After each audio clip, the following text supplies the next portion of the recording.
তিনবার পর পর ভোট জিতলো তার পার্টি, জেতার পর বলছে তোমাদের জন্য কে আইন নোটিফিকেশন করলাম।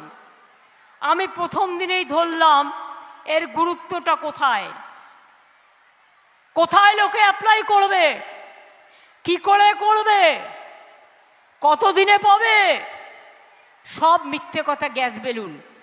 আপনি যেই ক্যাতে অ্যাপিল করবেন পরের দিন আপনি বিদেশি, অর্থাৎ আপনার আধার কার্ড বাতিল, আপনার প্যান কার্ড বাতিল, আপনার রেশন কার্ড বাতিল, আপনার স্কুলের কার্ড বাতিল, আপনার চাকরির কার্ড বাতিল, আপনার সম্পত্তির কার্ড বাতিল।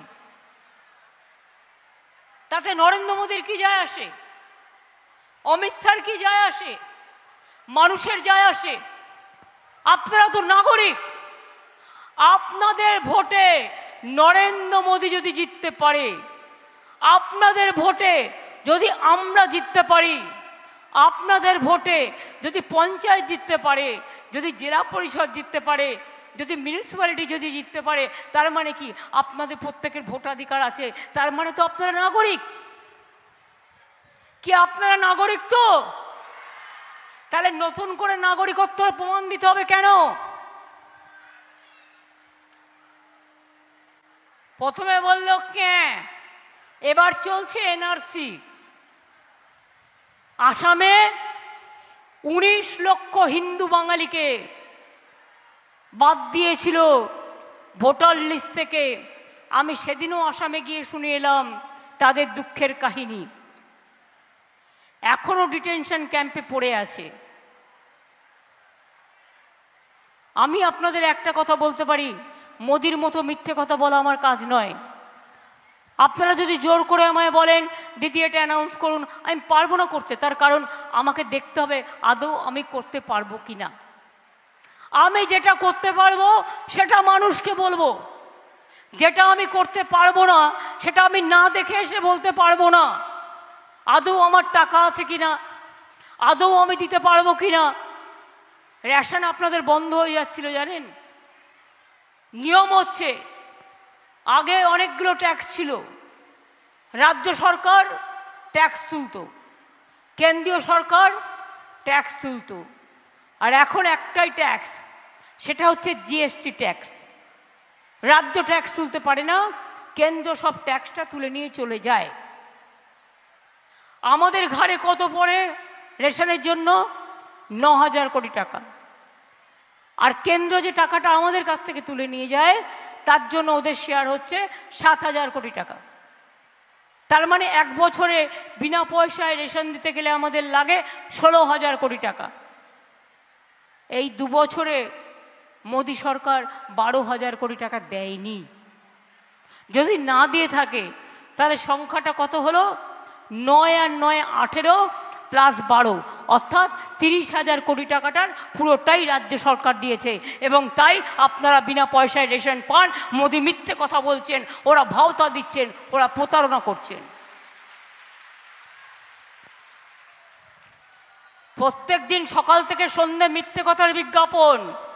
আর 100 দিনের কাজে গরিব মায়েরা, গরিব ভাইরা যারা মাথায় করে ইট তুলে বেড়ায়, মাটি তুলে বেড়ায়, তাদের টাকা দিল না, 3 বছর ধরে তাদের মাইনে দিল না। কি দেশ কা প্রধানমন্ত্রী সচ্চা হ্যায়? अच्छे दिन आएगा। কত अच्छे दिन? 100 দিনের কাজ বন্ধ। কত अच्छे दिन? 15 লাখ টাকার একটাও নাই। কত अच्छे दिन? নোটবন্দি নিয়ে কালো টাকা ফেরত এলো না। কত अच्छे दिन? বিনা পয়সায় ফুটছে চাল, বিনা পয়সায় পাচ্ছেন চাল, আর 1000 টাকা গ্যাসে ফুটছে বিনা পয়সার চাল। বাহবা নন্দলাল। ওদের গ্যারেন্টি ইউনিফর্ম সিভিল কোড করেছে আবার।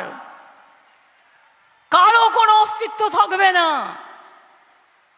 না সংখ্যালঘু, না ওবিসি, না মতুয়া, না রাজবংশী, না হিন্দু, না মুসলমান, না নমশূদ্র, না আদিবাসী, না সাধারণ পরিবার। সব শেষ করে দেবে।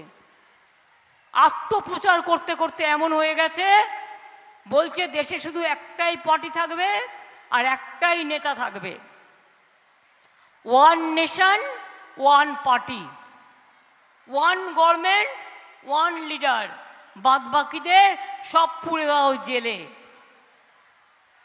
গণতন্ত্রটাকে জেল বানিয়ে দিয়েছে, সারা পৃথিবী আজকে ছিছি করছে। আমি মুকুটমণির সাথে একমত। আজকে চুন্নি নদীতে যে ময়লাটা আসে, কেন ইন্ডিয়া গভর্নমেন্ট এটা বাংলাদেশ সরকারের সাথে টেক আপ করবে না? আমি তো নিজে অনেকবার বলেছি, আত্রেই নদীর ওখানে বালুরঘাটে পুরো বাঁধ বানিয়ে দেওয়া হয়েছে। দক্ষিণ দিনাজপুরের বালুরঘাটের লোকেরা পানীয় জল পায় না, তো কেন বিচার হবে না? যত কিছু সাফার করবে আমাদের লোকেরা। এরা বাঙালি বিদ্বেষী, বাংলাকে পছন্দ করে না। আর বাংলায় যারা অবাঙালিরাও বাস করেন, যারা আমাদের এখানে চিরকাল আমাদের মতো থাকে, তাদেরও এরা ভালোবাসে না।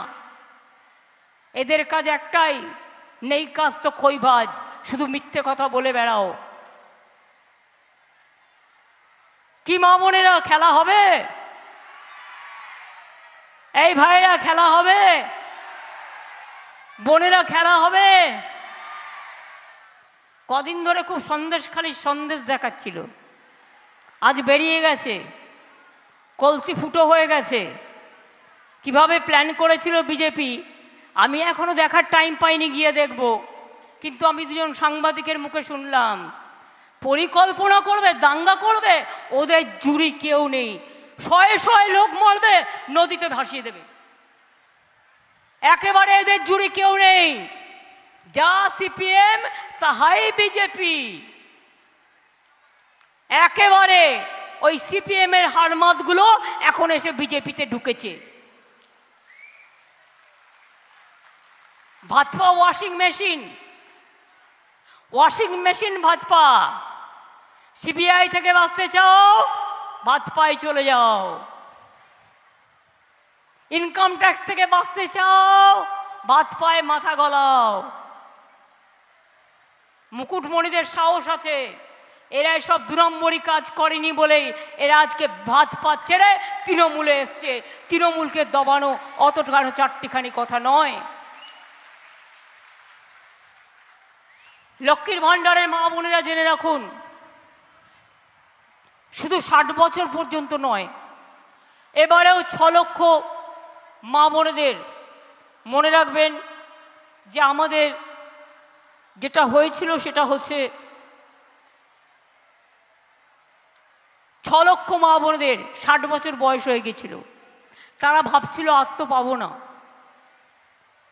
আমি তখন ভেবে চিন্তে সিদ্ধান্ত নিলাম, কন্যাশ্রী যদি স্কুলে 1 হয়, কলেজে 2 হয়, বিশ্ববিদ্যালয়ে 3 হয়, তাহলে লক্ষ্মীর ভাণ্ডার 60 বছর পর্যন্ত লক্ষ্মীর ভাণ্ডার 1, আর 60 বছরের পর যতদিন বাঁচবে ওটাও লক্ষ্মীর ভাণ্ডার, ওটাও লক্ষ্মীর ভাণ্ডার 2। এটা মা বোনের সম্মান, মা বোনেদের আত্ম অহংকার। তাঁত শিল্পীদের জন্য আমরা অনেক কাজ করেছি, নতুন করার বলা অপেক্ষা রাখে না। তাঁত সাথীদেরও আমরা সাহায্য করেছি। একটা কৃষক মারা গেলেও আমরা সাহায্য করি। কৃষি জমি আমরা মিউটেশন ফিজ নিই না, কৃষি জমির ক্রপ ইন্স্যুরেন্স আমরা বিনা পয়সায় করে দিই। তাই পড়াশুনো থেকে শুরু করে সব কিছুই আমরা করি। আমরা হরিচাঁদ ঠাকুরের জন্মদিনে ছুটি দিয়েছি, আমরা বিরসা মুন্ডার জন্মদিনে ছুটি দিয়েছি, আমরা রঘুনাথ মুর্মুর জন্মদিনে ছুটি দিয়েছি, আমরা মতুয়া বিকাশ পর্ষদ তৈরি করেছি, নমশূদ্র বিকাশ পর্ষদ তৈরি করেছি, গাইঘাটা থেকে ঠাকুরনগর পর্যন্ত রাস্তা তৈরি করেছি, ঠাকুরনগরে হরিচাঁদ গুরুচাঁদ বিশ্ববিদ্যালয় করেছি, গাইঘাটায় পিয়ার ঠাকুর সরকারি কলেজ করেছি, ঠাকুরনগরে বিখ্যাত ফুলবাজার ও ফুল চাষিদের জন্য ফুল মান্ডি করেছি, ঠাকুরনগরে নতুন বিদ্যুৎ সাবস্টেশন করেছি।